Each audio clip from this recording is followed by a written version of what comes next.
안녕하세요. 미래를 설계하라 경제 잡박사전 고혜림입니다.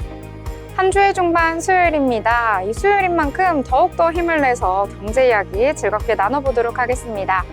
오늘도 두 분의 아나운서와 함께합니다. 안효원, 이유진 아나운서 나오셨습니다. 안녕하세요. 안녕하세요. 네, 그럼 미증시 이야기부터 하고 넘어가도록 하겠습니다. 이 미증시는 파월 의장의 금리 인하에 대한 속도 조절 발언이 나오면서 혼조세로 마감을 했는데요. 자세하게 어떻게 진행되었는지 살펴보도록 하겠습니다. 자, 효원 아나운서 어떻게 흘러갔을까요? 네, 간밤에 마감된 뉴욕 증시 짚어보도록 하겠습니다. 뉴욕 증시 3대 지수는 보합권에서 혼조세로 거래 마쳤습니다. 다우존스는 0.28% 상승한 44,593.65포인트로 종가 형성했고요. 나스닥은 0.36% 하락하며 19,643.36을 터치했습니다. S&P 500 지수는 0.03% 소폭의 상승률 보이며 6,068.50으로 마감했습니다. 간밤 뉴욕 시장을 움직이는 뚜렷한 방향성이 있었다기보다는요, 개별 이슈에 따라서 종목별 강세가 좀 펼쳐졌는데요. 히트맵 열어서 종목별 표정도 확인해 보겠습니다. M7들이 혼조세 보였는데요. 애플과 테슬라를 제외하고는 대부분 보합권에서 거래를 마쳤습니다. 애플은 알리바바와 손잡고 중국 내 아이폰 사용자를 위한 인공지능 기술을 개발한다는 개별 소식에 힘입어서 2.35% 상승했고요. 메타는 0.47% 소폭 상승, 이외 엔비디아, 마이크로소프트, 아마존 등은 소폭 하락했습니다. 테슬라는 이날 6.77% 하락하며 5거래일 연속 하락세를 이어갔습니다. 이어서 시장 움직인 주요 이슈 확인해 보겠습니다. 파월 의장의 청문회 발언 내용이 주목을 많이 받았는데요. 파월 의장은 미국 경제가 강한 성장세를 지속하고 있고 인플레이션이 목표 수준을 웃도는 현 상황에서 기준금리 인하를 서두를 필요가 없다고 밝혔는데요. 이를 통해 기존 입장을 유지하는 모습을 재확인할 수 있었습니다. 파월 의장은 연준의 현 통화정책 기조는 이전보다 덜 긴축적이고 경제는 강한 모습을 보이고 있다고 말했습니다. 그리고 만약 긴축 정도를 너무 빠르게 할 경우에는 인플레이션 진전을 막을 수 없을 것이다 라고도 발언했는데요. 이처럼 파월 의장은 지금 미국 경제 탄탄하고 우리 시장은 건강하다라는 자신감을 뿜어냈습니다. 그리고 이 안에서 인플레이션이 지난 2년간 준화하고 있지만 12월 PCE가 2.6%로 아직은 2%를 상회하고 있어서 아직은 금리 인하 시기가 아니라고도 강조했습니다. 이어서 관세와 관련된 이슈인데요. 시장에서는 관세 전쟁에 대한 우려감도 뿌리칠 수가 없죠. 전일 트럼프 대통령이 미국으로 수입되는 모든 철강과 알루미늄에 25%의 관세를 부과하는 행정명령이 사인했다고 밝혔는데요.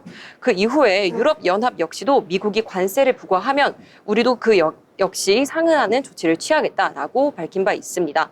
이에 월가에서는 트럼프 관세 발언이 미국의 신뢰도에 피해를 주고 있다고도 언급하고 있습니다. 또 간밤에는 인텔의 주가 굉장히 강했는데요.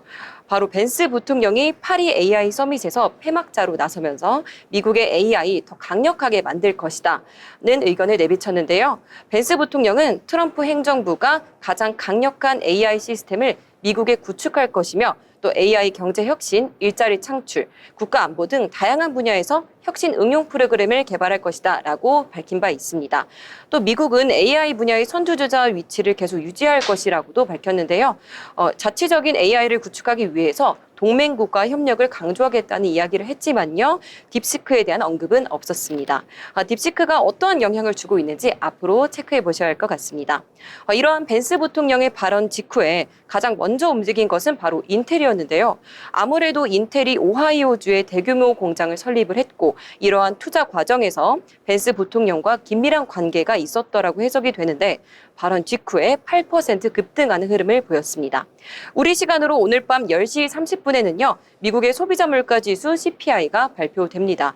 전문가들은 전월과 동일하게 2.9% 상승할 것이다 라고 예상을 하고 있는데요. 정확한 수치는 오늘 밤에 확인해 보셔야 할 것 같습니다. 또 14일에는 생산자 물가 지수 PPI가 발표될 예정인데요.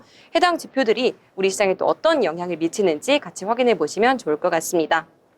그럼 이어서 M7 기업들의 개별 종목 소식 확인해 보도록 하겠습니다. 네, 첫 번째는 애플인데요. 중국의 알리바바와 협력한다는 뉴스가 들려왔습니다. 양사는 공동으로 개발한 AI 승인 신청을 완료한 상태라고 하고요. 최근에 중국 안에서 아이폰 판매가 부진했는데 가장 핵심적인 이유가 AI 기능이 탑재되지 않았다는 지적이 있었습니다. 마침내 AI 기능이 탑재가 된다면 화웨이 또는 비보 등의 경쟁사들의 빼앗겼던 점유율을 좀 되찾아올 수 있지 않을까라는 예상이 시장을 지배하고 있습니다. 네, 다음으로는 테슬라 소식입니다. 머스크 리스크가 주가 발목을 잡고 있습니다. 정부 효율부 도치의 수장을 맡으면서 이미 바쁜 것 같은데 어제는 또 오픈 AI를 인수하겠다는 그런 제안을 뉴스까지 들려왔는데요.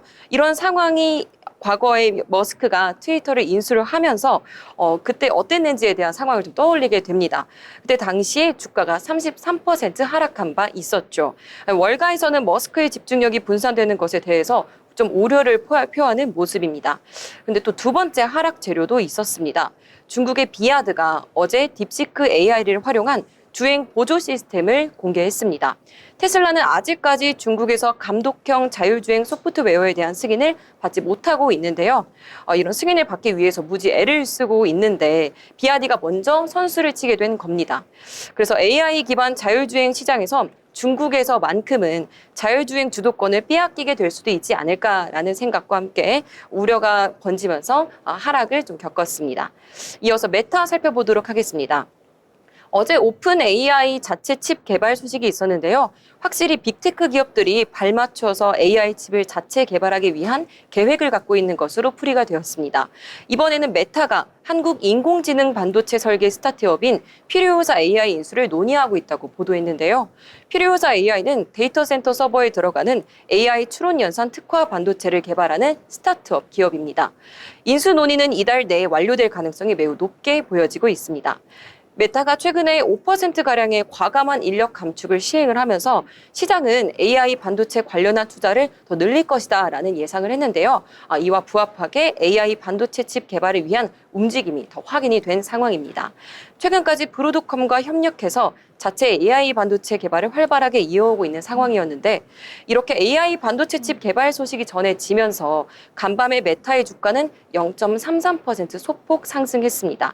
그래서 17거래 연속 상승세를 이어가고 있습니다. 이렇게 어제 마감된 우리 미국 증시는요. 전반적으로 시장이 주요 인사들의 발언에 좀 불안감 그리고 기대감이 동시에 작용하는 시장이었습니다. 그래서 M7 기업들은 좀 개별 종목들의 흐름을 받아가면서 하락한 종목 또 상승한 종목 이렇게 엇갈리는 모습을 보여줬습니다.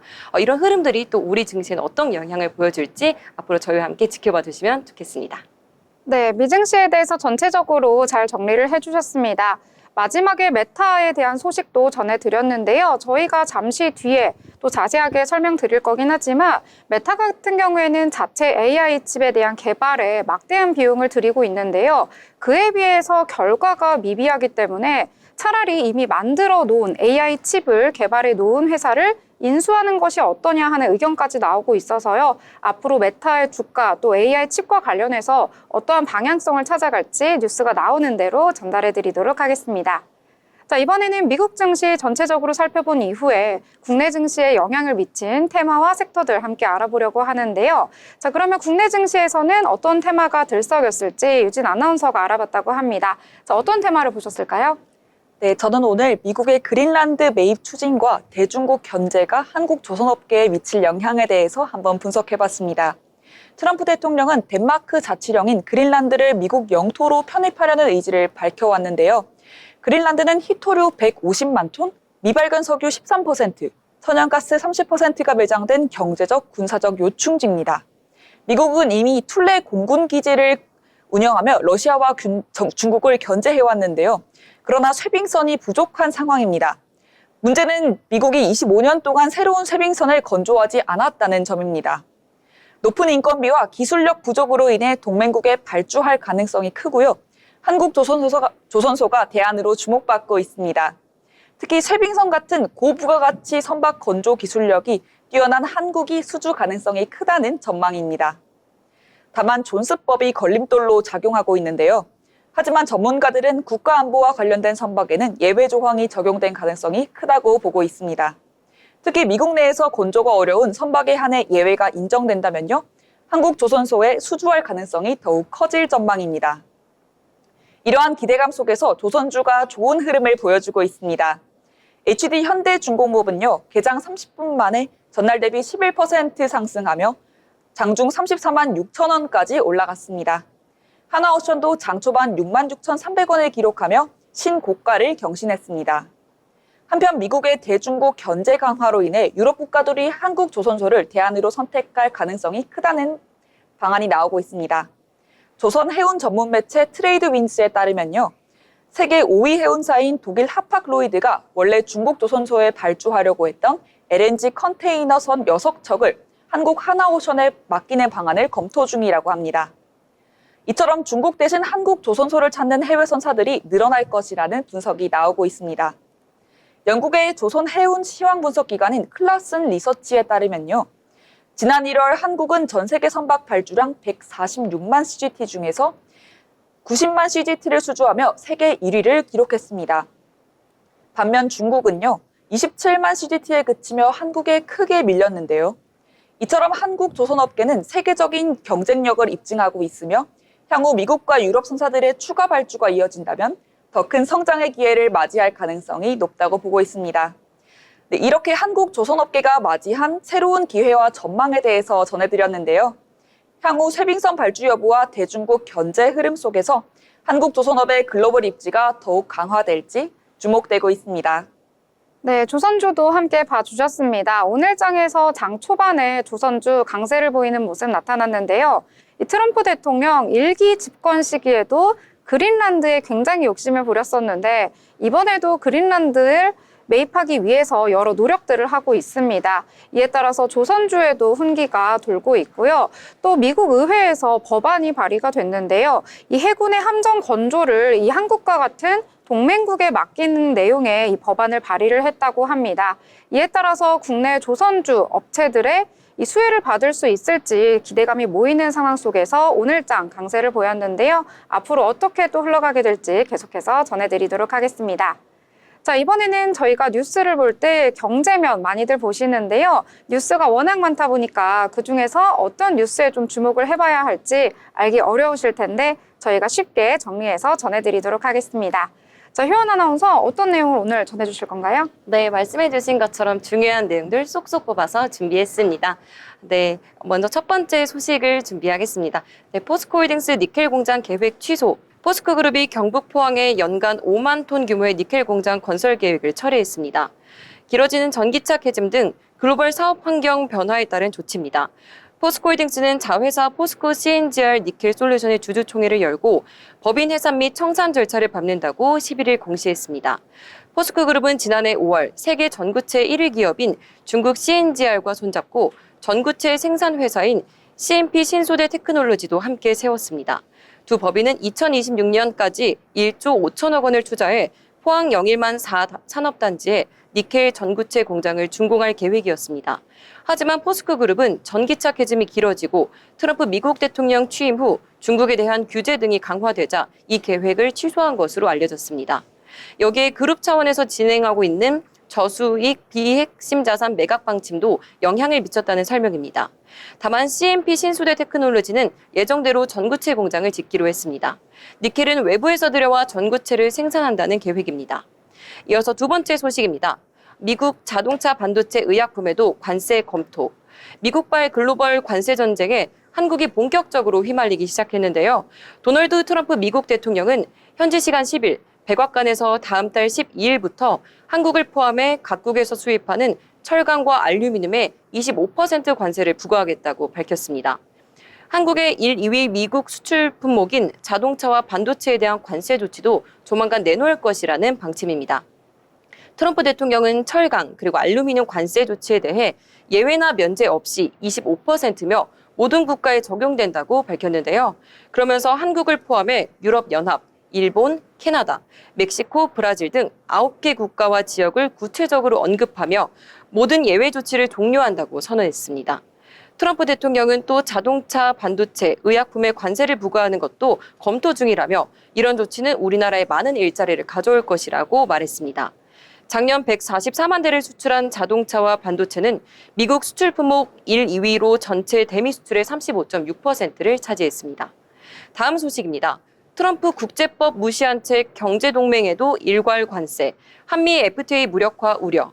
도널드 트럼프 미국 대통령이 자동차와 반도체에 대해서도 관세 부과를 예고하면서 한미 자유무역 협정이 무력화하는 게 아니냐는 우려가 커지고 있습니다. 미국이 관세 0%를 적용하기로 한 FTA 체결국에 대해서도 일괄 관세를 부과할 수 있다는 게 확인됐기 때문인데요. 미국이 예고한 대로 자동차 반도체에도 관세를 부과한다면 2009년 발효된 한미 FTA와 반도체 관세율을 0%로 정한 정보기술협정 등 세계무역기구 규정 위반이 됩니다. 정부 고위 관계자는 나머지 품목에서 0% 관세율이 유지돼 한미 FTA가 완전히 효력을 상실한다고 보기 힘들지만 국제법과 무역협정을 무시하고 나서도 무역 질서를 재편하자는 게 트럼프 대통령의 의도라는 점은 확실하다고 말했습니다. 미국 정부 내 한미 FTA 재협상론자들이 힘을 받을 것이라는 우려도 나오고 있습니다. 이어서 다음 소식입니다. 너도 나도 금 사들이자 조폐공사 골드바 공급 중단. 한국조폐공사가 주요 시중은행에 골드바 공급을 중단한 것으로 확인됐습니다. 트럼프발 파고의 안전자산인 금 수요가 폭증하면서 전 세계적으로 품귀 현상을 빚고 있기 때문인데요. 한국금거래소도 이미 지난해 11월부터 금 공급을 중단한 터라 사실상 당분간 은행에선 금 구입이 불가능해진 것입니다. 국제금 현물 가격은 현지 시간 10일 트라이온스당 2,908.17달러로 마감하면서 올해만 7번째 사상 최고치를 경신했습니다. 11일 조폐공사는 금 수급 문제로 골드바 제조, 공급, 판매를 중단했다고 밝혔습니다. 조폐공사는 매장은 물론 인터넷 쇼핑몰에서도 골드바 판매를 중단했습니다. 재고도 없고 생산도 못하다 보니 시중은행의 골드바 공급도 끊긴 겁니다. 조폐공사보다 규모가 훨씬 큰 한국금거래소를 통한 골드바 공급도 이미 중단됐습니다. 한국금거래소는 골드바를 취급하는 대부분 시중은행과 거래를 하고 있고 조폐공사는 주요 시중은행 중에선 신한은행을 제외하곤 대부분 공급하고 있습니다. 신한은행은 한국금거래소와 LS그룹, 산하 LSM&M으로부터 골드바를 공급받고 있습니다. 다음 소식입니다. 또 내려간 한국의 경제 성장률, KDI 올해 1.6%. 한국개발연구원이 올해 한국의 경제 성장률을 3개월 만에 1.6%로 대폭 하향했습니다. 1, 2, 3 비상계엄 여파로 소비 회복 동력이 약화된 것은 물론 미국 도널드 트럼프 2기 정부의 리스크가 현실화되며 내수와 수출 모두 2%대 성장도 버겁다는 평가입니다. KDI는 성장률 추가 악화 가능성을 우려하며 기준금리 인하로 차입 비용을 낮추는 부양 정책이 우선돼야 한다고 말했습니다. 11일 KDI는 경제 전망 수정을 올해 총 생산 성장률을 1.6%로 전망했습니다. 지난해 11월 전망치인 2%보다도 0.4%포인트 하향된 수치입니다. 정부도 지난달 1.8%를 예상했고 한국은행은 1.6에서 1.7%로 하향 조정했습니다. 글로벌 신용평가사 피치는 1.7%를 전망했고 글로벌 투자은행 IB도 1%대 성장을 예상하고 있습니다. KDI는 내수와 수출 모두 낮은 증가세에 그치면서 성장세가 둔화할 전망이라고 진단했습니다. KDI는 하향 조정 요인으로는 전국 불안정에 따른 소비 심리 위축과 미국 신정부의 정책 변화에 따른 통상 환경 악화를 언급했습니다. 네, 이렇게 뉴스에 대해서 정리를 해주셨습니다. 여러 가지 뉴스들이 있는데요. 저희가 금 가격 계속해서 올라간다라고 말씀을 드렸는데 이제는 골드바 판매까지 중단이 됐다고 합니다. 어디까지 안전자산 선호 심리가 계속될까요? 앞으로 또 소식 나오는 대로 정리해서 전해드리도록 하겠습니다. 자, 이렇게 미국 증시부터 국내 증시까지 전체적인 이야기 다뤄봤습니다. 더불어 본 방송에서 제공하는 정보는 투자 판단을 위한 조언일 뿐 해당 종목의 가치, 상승과 하락에 대해서는 보장하지 않습니다.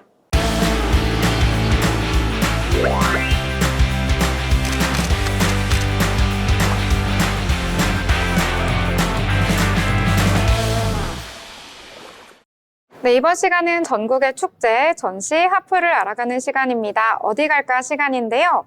오늘 어디 갈까 시간은 이정은 아나운서와 함께 하도록 하겠습니다. 안녕하세요. 안녕하세요. 네, 정은 아나운서 오늘은 어디를 소개해 주시나요?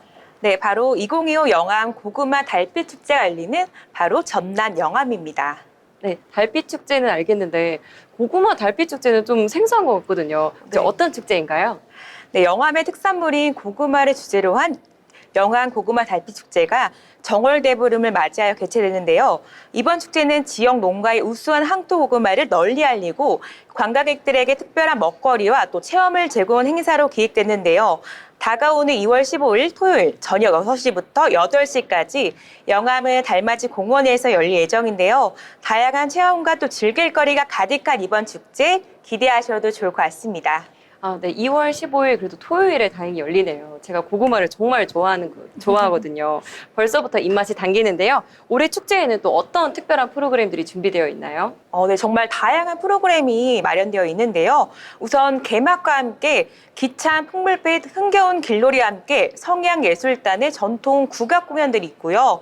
특히 화려한 매직, 저글링의 퍼포먼스도 준비되어 있어서 축제 분위기를 한껏 뜨겁게 달굴 예정입니다. 네, 매직 저글링이라니 이름만 들어도 너무 신기하다 이런 생각이 드는데요. 여기서 직접 체험까지 해보면 너무 즐거울 것 같은데 혹시 직접 체험도 가능할까요? 그럼요. 직접 참여할 수 있는 이벤트도 정말 가득히 준비가 되어 있는데요. 고구마 삼행시 짓기, 또 그리고 맛있게 먹기 대회, 그리고 달빛 아래 펼쳐지는 특별한 체험, 또 LED 지불놀이도 준비가 되어 있습니다. 특히 지불놀이에는 풍년을 기원하고 또 애군을 쫓는 의미가 담겨 있는데요. 2025 영암 고구마 달빛 축제에서 올해의 모든 좋은 기운들 받아가시기 바랍니다. 정말 다채로운 프로그램이 준비되어 있네요. 그런데 고구마 축제인 만큼 먹거리를 빼놓을 수 없겠는데요? 네, 맞습니다. 축제에 또 연회가 빠질 수 없죠. 네, 축제 현장에는 영암 고구마 판매 부스를 비롯해 지역 특산물을 만나볼 수 있는 영암 프렌드샵, 그리고 또 맛있는 음식이 가득한 푸드트럭까지 만나볼 수 있습니다. 특히 영암 프렌드샵에는 영암의 마스코트인 캐릭터, 나미, 산이, 무늬도 만나볼 수 있으니까요. 아이들에게도 정말 즐거운 시간이 될 것 같은데요. 또한 축제 하이라이트, 따뜻한 군고구마 나눔 행사와 함께 정월대보름을 또 맞이해서 부럼 깨먹기 행사도 진행되는데요. 또 부럼을 깨먹으면서 한 해 건강을 또 기원하는 특별한 경험까지 놓치지 마시기 바랍니다. 네, 군고구마의 부럼까지 정말 맛있고도 훈훈한 축제가 될 것 같습니다. 자, 그러면 이 축제 관심 있으신 분들 굉장히 많으실 것 같은데요. 이 축제를 더욱더 알차게 즐길 수 있는 꿀팁 어떤 것들이 있을까요? 네, 축제를 100% 즐기는 꿀팁 제가 알려드릴게요. 저녁에는 또 쌀쌀할 수 있기 때문에 따뜻한 옷차림은 필수고요. 또 지역 농산물 판매 장터를 또 운영하고 있다 보니까 이 부분도 참고하시면 도움될 것 같습니다. 좋은 정보 너무 감사합니다. 그러면 마지막으로 좀 한 줄로 이 행사를 정리해 주신다면요? 네, 달빛 아래에서 맛있고 또 따뜻한 추억까지 남기고 싶으시다면 네, 지금 바로 2025 영암 고구마 달빛 축제로 달려가시기 바랍니다. 네, 2025 영암 고구마 달빛 축제, 비슷한 축제는 많이 소개해 드렸는데 또 고구마 달빛 축제라고 하니까요. 더욱더 기대가 되는 것 같습니다. 자, 지금까지 알찬 소식 전해주신 이정은 아나운서 감사합니다.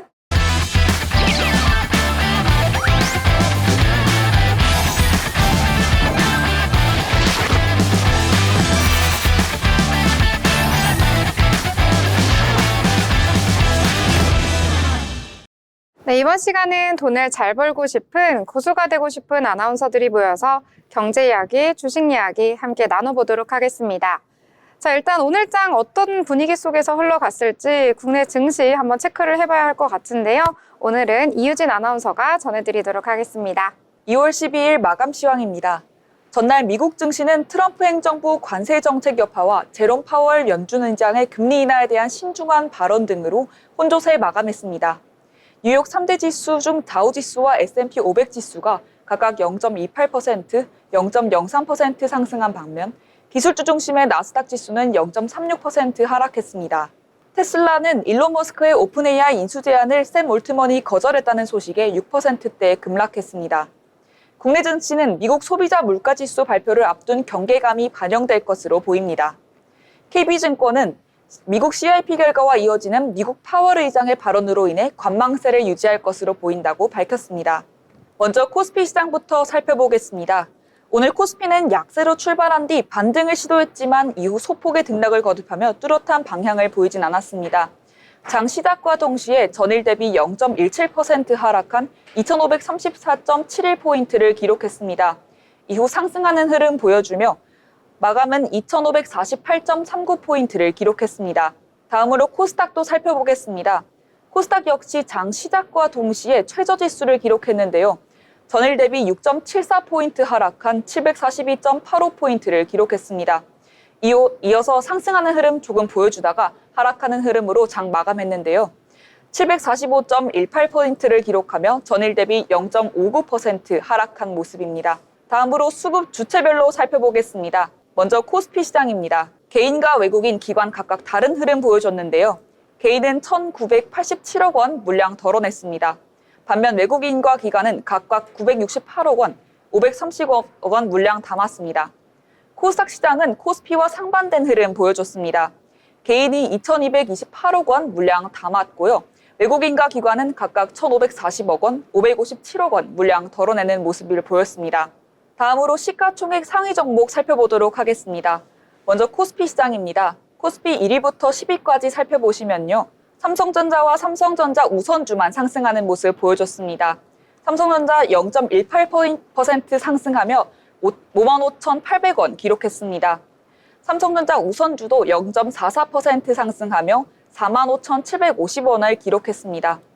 반도체주 대장주죠. SK하이닉스는 계속해서 좋은 흐름 보여주다 오늘 0.4% 하락하는 모습을 보였습니다. 트럼프발 관세 정책으로 인해서 멕시코에 공장을 두고 있는 현대차와 기아, 오늘 좀 하락폭이 컸습니다. 현대차 0.65%, 기아 2.24% 하락하며 어제 대비 하락하는 모습을 보여줬습니다. 다음으로 코스닥 시장 살펴보겠습니다. 1위부터 10위 살펴보시면요. 혼조세 보이고 있는 모습입니다. 알테오젠 0.13% 하락하는 모습 보였고요. 에코프로 BM은 0.41% 상승, 에코프로는 어제와 동일한 모습 보여줬습니다. 이렇게 2차 전지 섹터에서 조금 상승하는 흐름 보여줬습니다. 레인보우 로보티스는 6.52% 하락하며 큰 하락세를 보였고요.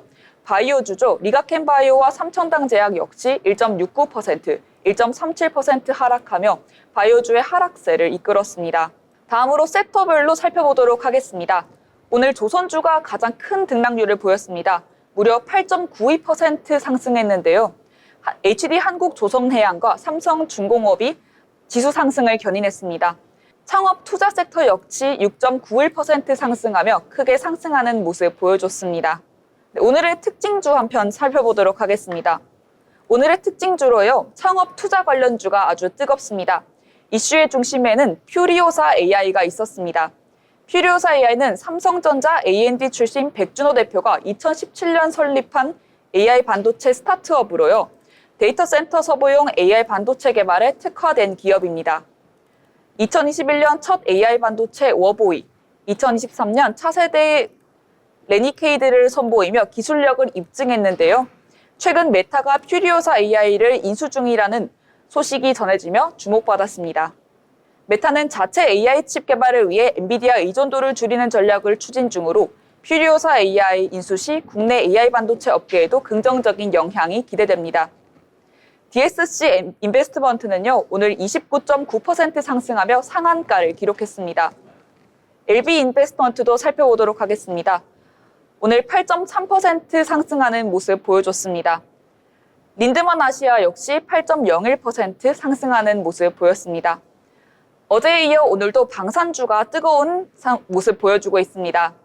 정부가 중소반상기업 육성을 위한 정책펀드를 조성하며 방산 수출 확대를 위한 금융지원 강화에 나섰습니다. 수출 역량이 있는 방산 벤처기업을 대상으로 지원하며 대기업 위주의 수출 구조에서 중소기업 성장 기회를 확대하는 것이 핵심 목표입니다. 또한 한화 에어로스페이스의 폴란드 수출 사례처럼 대기업 금융지원 확대 필요성도 제기되며 정부는 방산 수출을 위한 금융지원책을 적극 검토 중입니다. 방산 테마 관련주로 한화 에어로스페이스, 현대로템, AIG 넥스원 등이 주목받고 있습니다. 지금까지 마감 시황이었습니다. 네, 오늘장에 대해서 잘 정리를 해주셨습니다. 오늘 같은 경우에는 미국의 CPI 발표를 앞두고 시장이 전체적으로 관망하는 모습이 나타났는데요. 오늘 코스피와 코스닥 양대 시장은 엇갈린 흐름 속에서 마감을 했습니다.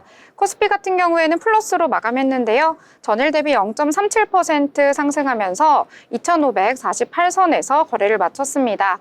오늘 외국인과 기관 모두 쌍끌이 매수에 나섰는데요. 외국인 같은 경우에는 오전장에서는 매도로 대응을 했었는데 오후에 매수로 전환을 하면서 오늘 984억 원 매수 우위 보였다 이렇게 보실 수가 있겠고요.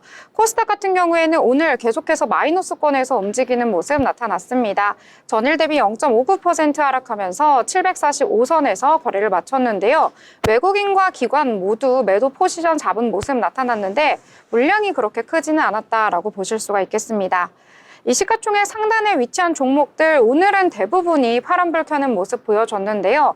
삼성전자만이 0.18% 소폭 상승하면서 마감을 했고요. 이외에 사이즈가 큰 종목들 일제히 하락하면서 지수에 하방 압력을 가했다라고 보실 수가 있겠습니다. 코스닥 같은 경우에는 어제에 이어서 오늘도 제약바이오 업종 전체적으로 약세를 보이는 모습 나타났고요. 일부 섹터만이 강세를 보였다 이렇게 보실 수가 있을 것 같습니다. 자, 오늘은 저희 방송이 끝난 이후에 이 미국의 CPI 발표가 있습니다. 이 발표 이후에 미국 증시 어떻게 갔는지 한번 살펴보셔야 할 것 같고요. 이후에도 내일장 어떻게 움직일지 한번 예상을 해봐야 할 것 같은데요. 일단 오늘장 어떤 섹터가 강세를 보였고 어떤 종목이 크게 올랐을지 한번 살펴보도록 하겠습니다. 자, 효연 아나운서 오늘장에서는 어떤 내용이 주목을 받았을까요? 네, 메타의 자체 AI 칩 개발 소식과 더불어서 퓨리오사 AI 관련주들이 강세를 보였습니다. 퓨리오사 AI를 초기에 발굴을 해서 투자를 했던 투자주들, 초기 투자자들의 강세가 돋보였는데요. DSC 인베스트먼트, TS 인베스트먼트가 강세를 보였습니다. 먼저 DSC 인베스트먼트 확인해 보겠습니다.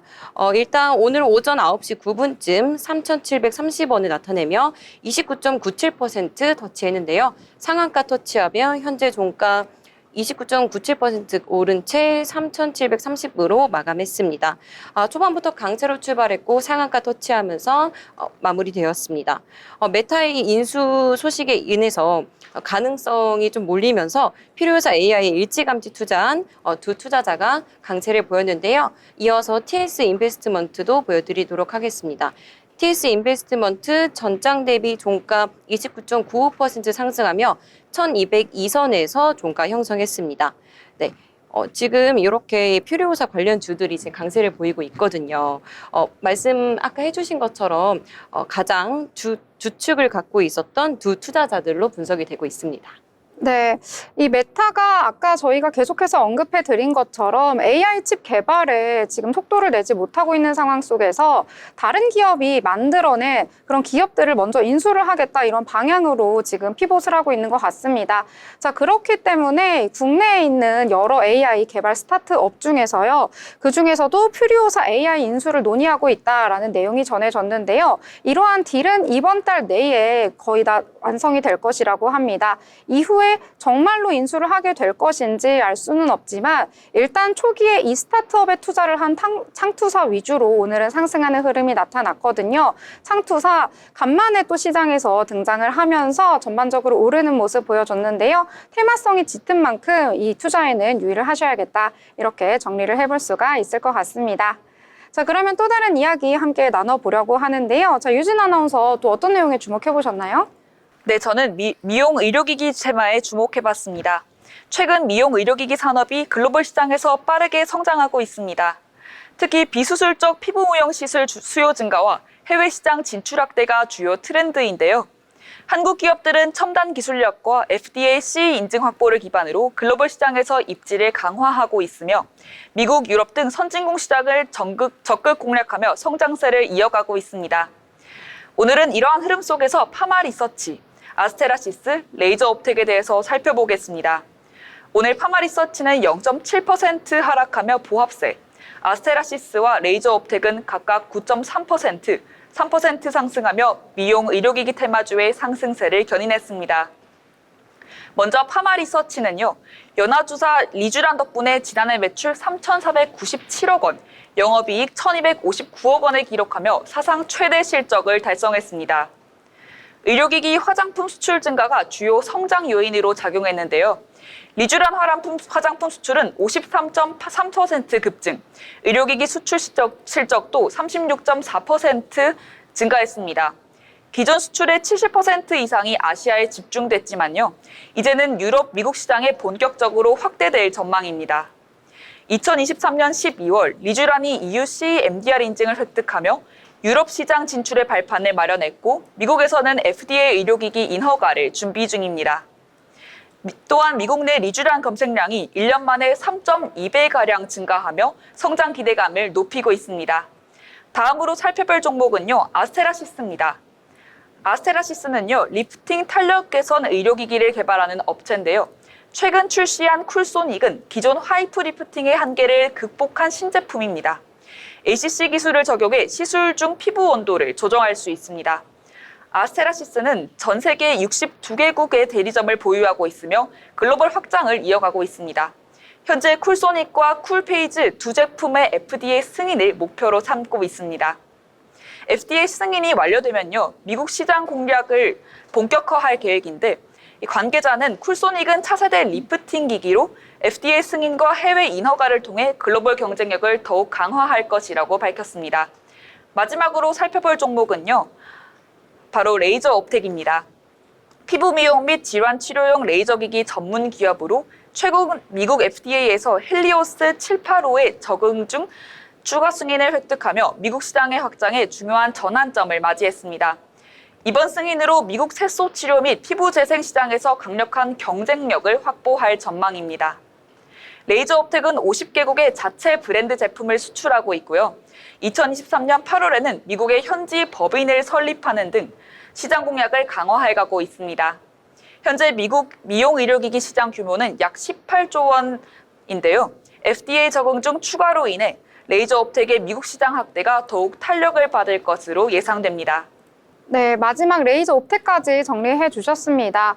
이 레이저 옵텍 같은 경우에는 오늘 VI 발동이 걸릴 정도로 장중에 급등세 보이기는 했는데요.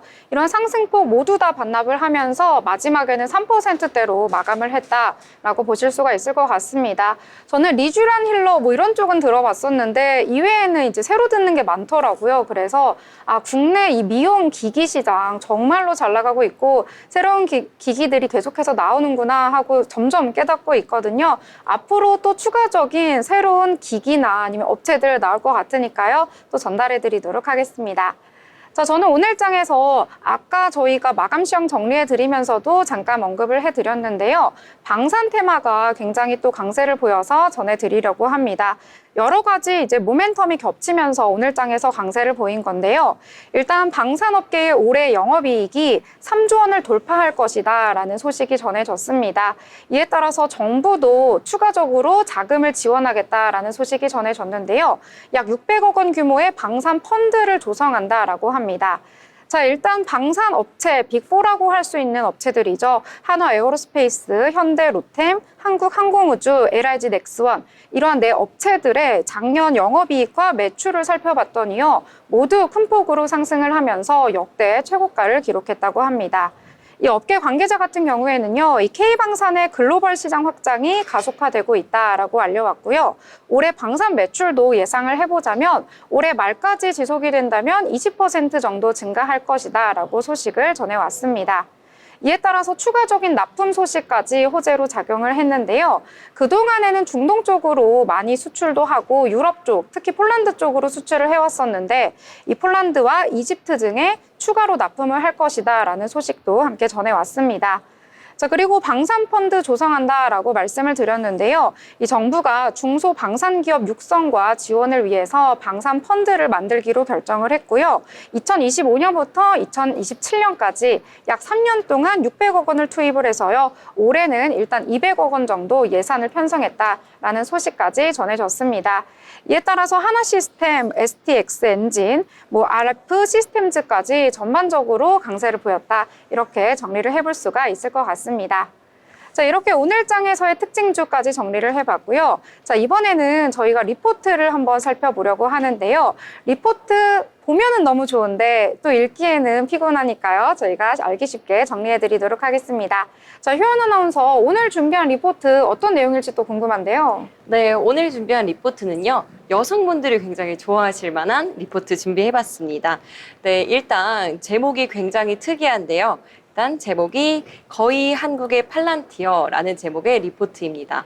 혹시 앵커님, 팔란티어 하면은 굉장히 큰 폭의 강세를 보인 종목이잖아요. 네. 팔란티어와 비슷한 종목 혹시 한번 예상해 보실 수 있을까요? 이름이 비슷한 건가요? 뭐죠? 네, 굉장히 네, 퀴즈가 이름이 비슷한 걸 찾으라는 건가요? 이름은 아니고요. 네. 상승폭이 비슷합니다. 아, 상승폭이요? 네. 엄청나게 뛰었으니까 뭘까요? 예상을 한번 해보신다면요? 저는 전혀 종잡을 수 없는 것 같은데요. 시청자분들도 종잡으실 수 없을 것 같은데 좀 더 알려주세요. 네, 일단 5년간의 상승세와 그 팔란티어의 1년간의 상승세가 굉장히 닮아 있습니다. 네. 네. 아, 이쯤 되면 좀 답답하실 것 같아요. 그래서 네. 알려드리도록 하겠습니다. 네, 정답이 뭔가요? 정답은 파마 리서치입니다. 그래서 사실 이 퀴즈를 제가 준비를 해왔는데 아까 말씀을 해주셔가지고 살짝 떨렸거든요.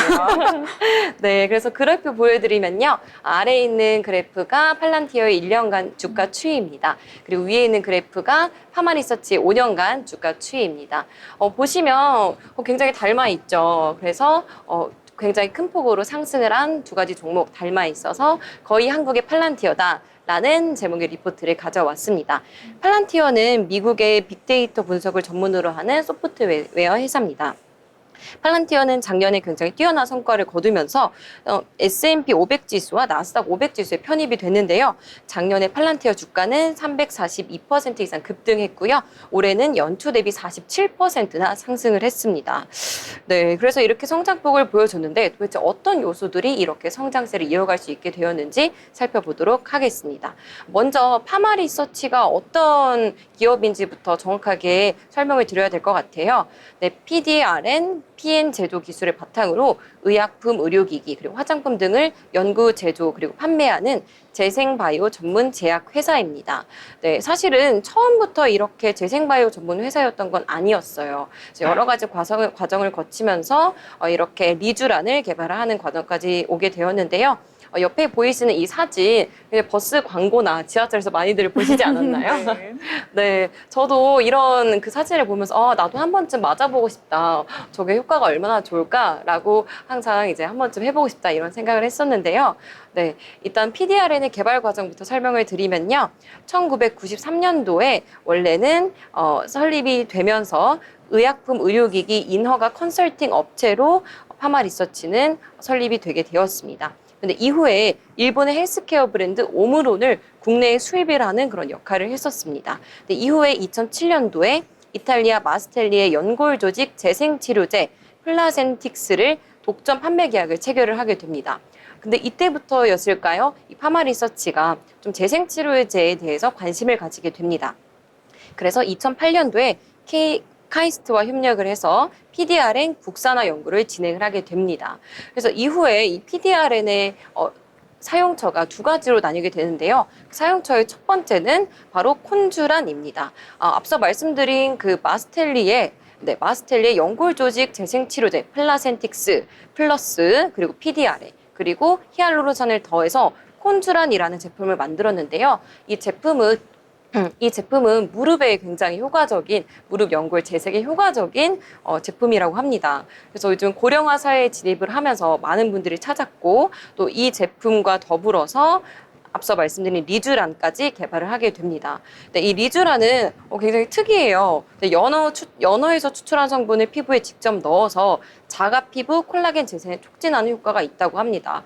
사실 여느 피부 주사와 다르지 않다고 생각하실 수도 있겠지만 직접 진피층에 주입을 해서 원래 가지고 있는 성분을 끌어올리는 그런 효과가 있다고 하는데요.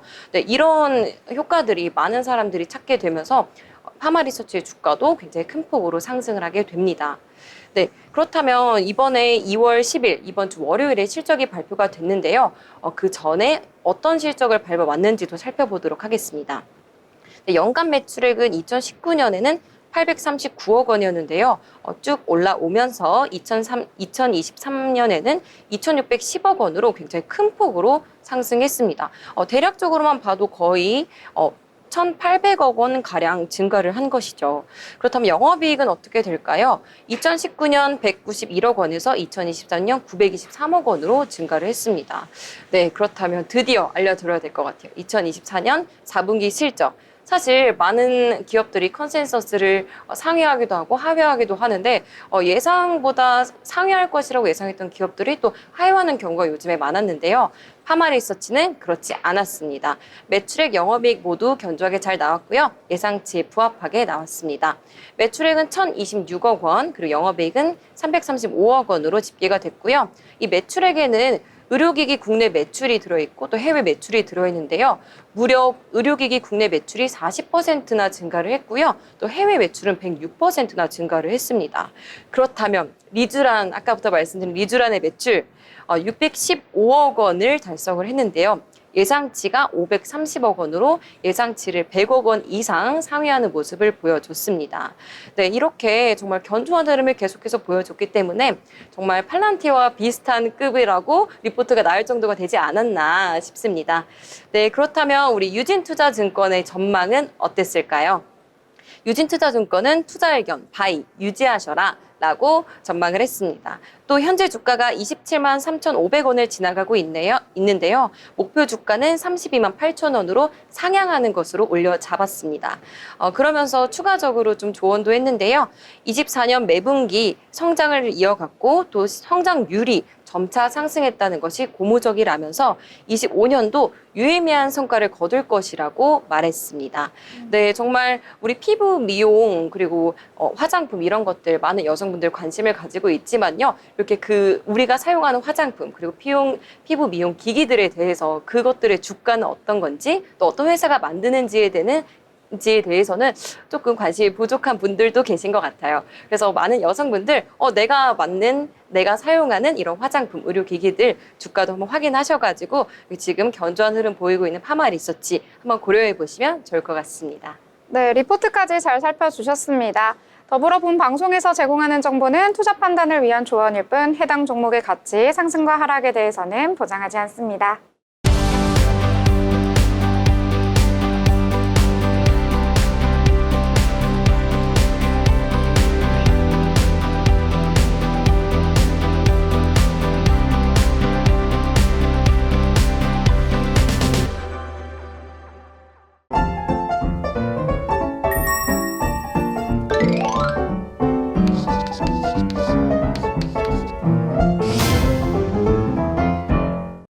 네, 이번에는 오늘장에 대해서 한 줄로 저희가 요약을 해보도록 하겠습니다. 자, 유진 아나운서, 오늘장 한 줄로 어떻게 평가를 해볼까요? 네, 저는 앞으로 국내 증시가 더욱더 미국 증시에 큰 영향을 받을 것으로 보기 때문에요. 미 증시에 주목하라는 말을 남기고 싶습니다. 또 오늘 저녁 미국의 소비자 물가지수를 발표를 앞두고 있는데요. 이 점도 한번 주목해보셨으면 좋겠습니다. 네, 오늘장 미국 증시를 한번 살펴봐라 이렇게 정리를 해주셨고요. 자, 그러면 효연 아나운서는 오늘장 어떻게 정리해볼까요? 네, 저는 그래도 우리나라가 맷집을 좀 키웠구나라고 정리를 해볼 수 있을 것 같습니다. 작년 말부터 좀 블랙 먼데이를 겪었기 때문일까요? 그래도 미국의 관세 정책 여파를 조금 그래도 좀 낙폭을 많이 하는 모습을 좀 보였는데요. 크게 낙폭을 키울 줄 알았는데 제 생각에는 그렇게 많지는 않았던 것 같습니다. 그래서 좀 맷집을 키웠지 않나라고 정리할 수 있을 것 같습니다. 네, 저는 오늘장 잔잔했던 우리 증시 이렇게 표현해 보도록 하겠습니다. 자, 저희 방송 여기서 마무리 짓도록 하겠습니다. 저희는 내일 방송에서 더욱더 알찬 소식 가지고 전화드리도록 하겠습니다. 시청해주신 여러분 고맙습니다.